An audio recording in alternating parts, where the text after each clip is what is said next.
आलमगीर की गिरफ्तारी से इंडी के चुनावी अभियान को झटका। कमीशन के खेल से जुड़े कई और नाम आएंगे सामने। झारखंड सरकार की बड़ी परेशानी।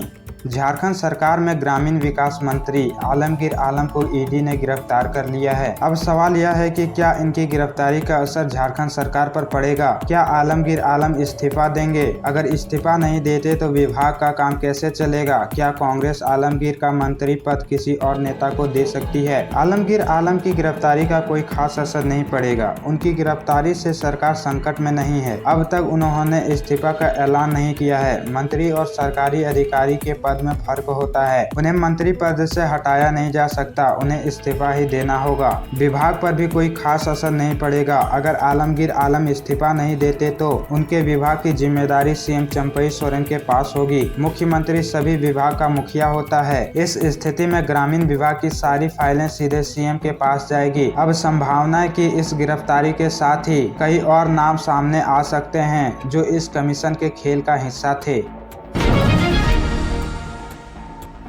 चुनावी महासमर में एडिट और फेक वीडियो की आई बाढ़। वोटर्स के बीच पहुंचने के लिए अपनाए जा रहे गजब के हथकंडे। झारखंड में चुनावी सरगर्मी तेज है। नेता जहां मैदान में जनसभाएं करने में व्यस्त है, वहीं उनकी सोशल मीडिया टीम अपने प्रतिद्वंदियों पर वार पलटवार करने में व्यस्त है। अपने प्रतिद्वंदियों पर हमला करने के चक्कर में सोशल मीडिया पर एडिट और फेक वीडियो की बाढ़ आ गई है। ऐसे फेक वीडियो को जमकर लाइक और शेयर भी किया जा रहा है ताकि मतदाताओं के बीच ज्यादा से ज्यादा इसकी रीच बढ़े। इस कार्य के लिए फेक आईडी का सहारा लिया जा रहा है। इधर सोशल मीडिया के जरिए पार्टी का प्रचार प्रसार भी तेज है, जिसके लिए सीधा कॉल सिस्टम का सहारा लिया जा रहा है। यह साइबर वार फेसबुक, व्हाट्सएप और इंस्टाग्राम में सर्वाधिक देखने को मिल रहा है। जमीन खरीदने का बना रहे प्लान तो ध्यान में रखें ये बात। चूक गए तो होगी कार्रवाई, माना जाएगा कानून का उल्लंघन।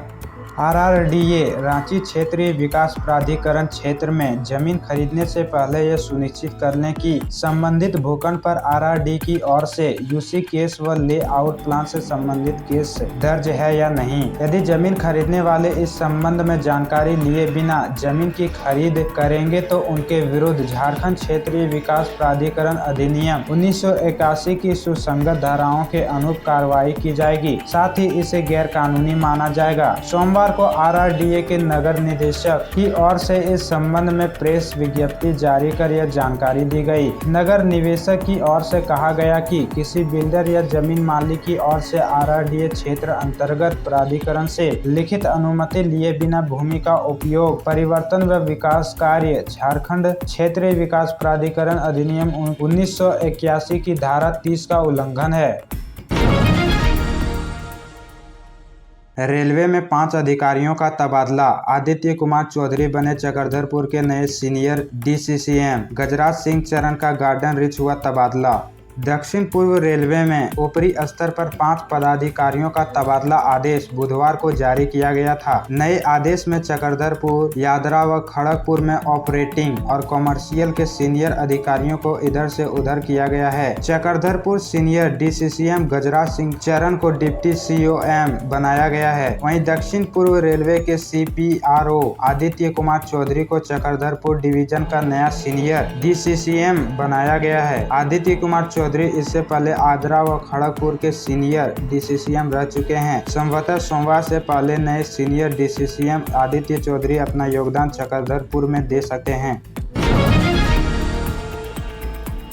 बिगड़ने वाला है झारखंड का मौसम, पूरे राज्य में अलर्ट जारी, लोगों से सावधान रहने की सलाह। राजधानी रांची समेत आसपास के जिलों में हुई बूंदाबूंदी ने तापमान गिरा दिया है। इससे लोगों को तपती गर्मी से राहत मिली है। दोपहर कुछ समय के लिए धूप का असर देखा गया, लेकिन आसमान में आंशिक बादल छाए रहने के कारण तापमान सामान्य बना रहा। मौसम विज्ञान केंद्र रांची के पूर्वानुमान के अनुसार राजधानी में 14 मई तक आंशिक बादल छाए रहेंगे और कहीं कहीं वर्षा होने की संभावना है। इसे लेकर मौसम विभाग ने येलो अलर्ट व ऑरेंज अलर्ट भी जारी किया है। संजीव लाल जहांगीर के घर से मिले केस मंत्री के। ईडी ने कोर्ट को बताया कमीशन का 1.5% आलमगीर को जाता था, 6 दिनों की रिमांड। झारखंड के ग्रामीण विकास मंत्री आलमगीर आलम को गुरुवार ईडी ने PMLA कोर्ट में पेश किया। ईडी ने 10 दिन की रिमांड मांगी थी, लेकिन कोर्ट ने 6 दिनों की रिमांड दी है। रिमांड को लेकर विशेष कोर्ट के जस्टिस प्रभात कुमार शर्मा की अदालत में लगभग 1 घंटे से अधिक समय तक बहस चली। ईडी की ओर से अधिवक्ता अनिल कुमार ने पक्ष रखा। सुनवाई के दौरान ईडी की ओर से अदालत को कई अहम जानकारी दी। बीते दिनों मंत्री के PS संजीव लाल और उसके सहायक जहांगीर से की गई पूछताछ से जो साक्ष्य मिले, उसके आधार पर जांच एजेंसी ने अदालत को बताया कि संजीव लाल और उसके सहायक जहांगीर के यहाँ जो रुपये बरामद हुए थे, वे सभी पैसे मंत्री आलमगीर आलम के ही हैं। ग्रामीण विकास विभाग में टेंडर मैनेज करने को लेकर जो भी कमीशन का खेल चलता था, उसमें आलमगीर आलम का 1.5% हिस्सा मिलता था। ऐसा नहीं था कि विभाग में चल रही गड़बड़ियों की जानकारी मंत्री आलमगीर आलम को नहीं थी। इसके अलावे कई डॉक्यूमेंट से संबंधित जानकारी भी कोर्ट को दी गई है। बोकारो में पोस्टल बैलेट का इस्तेमाल, 3408 मतदाताओं ने किया मतदान। 5 सुविधा केंद्रों पर मतदान की सुविधा। लोकसभा आम निर्वाचन 2024 के तहत आगामी 20 एवं 25 मई 2024 को चतरा, कोडरमा, गिरिडीह, धनबाद, रांची, जमशेदपुर तथा हजारीबाग संसदीय क्षेत्र में मतदान होना है। इससे संबंधित जिले के मतदान कार्य में लगे मतदान कर्मियों, पदाधिकारियों, सेक्टर पदाधिकारियों एवं पुलिस के जवानों, झारखंड सशस्त्र पुलिस बल, केंद्रीय औद्योगिक सुरक्षा बल आदि सुरक्षा बलों ने बुधवार को पोस्टल बैलेट के माध्यम से अपने मताधिकार का इस्तेमाल किया। इसके लिए जिला निर्वाचन पदाधिकारी विजया जाधव के निर्देश पर 5 सुविधा केंद्र बनाए गए थे। ये केंद्र बोकारो इस्पात senior secondary school sector 2C, प्रशिक्षण केंद्र बोकारो इस्पात senior secondary school sector 2D, कॉम्प 2 स्थित श्रम अधीक्षक कार्यालय एवं पुलिस केंद्र सेक्टर 12 तथा BMP बोकारो में स्थापित किया गया है, जहां मतदान कार्य में लगे मतदान कर्मियों, पदाधिकारियों, सेक्टर पदाधिकारियों एवं पुलिस के जवानों ने पूर्वाह्न 9:30 बजे से अपराह्न 5 बजे तक अपने मताधिकार का इस्तेमाल किया। चुनाव ड्यूटी में तैनात जवानों को मिलेगा सत्तू, प्याज, नींबू और कच्चा आम। साफ पानी के साथ पौष्टिक भोजन का भी इंतजाम।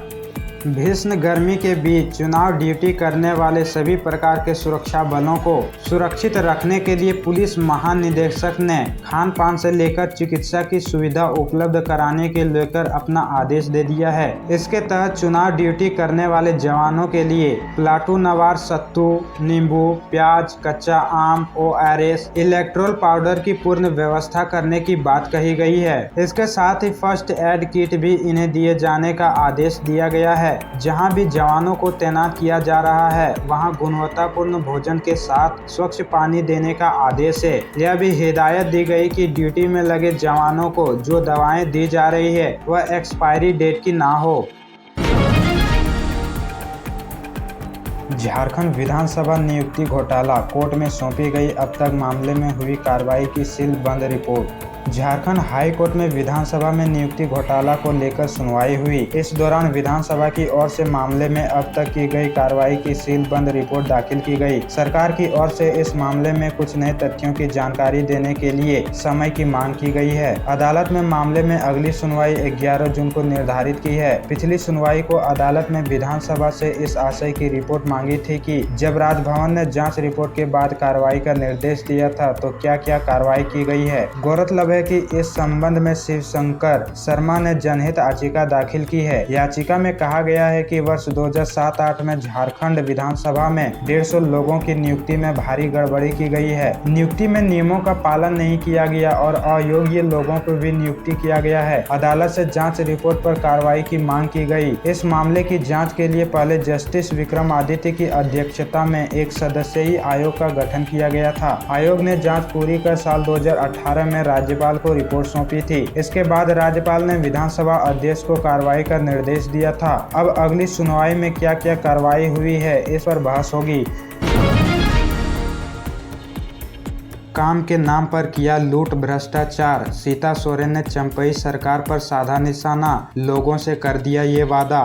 दुमका लोकसभा सीट से भाजपा प्रत्याशी सीता सोरेन ने जामताड़ा विधानसभा के तरनी आदिवासी टोला क्षेत्र में जनसंपर्क अभियान चलाया। इस दौरान उनके साथ भाजपा नेता वीरेंद्र मंडल समेत तमाम पदाधिकारी और कार्यकर्ता मौजूद रहे। सीता सोरेन तरनी गांव के आदिवासी टोला के सभी आदिवासी भाई बहनों से मिली और उनकी समस्याओं से अवगत हुई। साथ ही प्रधानमंत्री मोदी के नेतृत्व में किए गए विकास के कार्यों के बारे में जानकारी दी। वहीं ग्रामीणों ने सीता सोरेन का स्वागत किया। वीरेंद्र मंडल ने भाजपा प्रत्याशी सीता सोरेन के समर्थन में वोट मांगा और उन्हें भारी बहुमत से जिताकर केंद्र में नरेंद्र मोदी को फिर से देश का प्रधानमंत्री बनाने की बात कही। वहीं सीता सोरेन ने इस दौरान इंडी गठबंधन की सरकार पर भी निशाना साधा। सीता सोरेन ने कहा कि झारखंड में मौजूदा इंडी गठबंधन की सरकार ने प्रदेश को सिर्फ लूटने का काम किया है। यहाँ विकास का काम रसातल में चला गया है, किसी प्रकार का विकास कार्य नहीं हो रहा है। अब नहीं चलेगी दादागिरी, दुकानों पर एमआरपी से अधिक कीमत पर नहीं बेची जाएगी शराब, पकड़े गए तो खैर नहीं।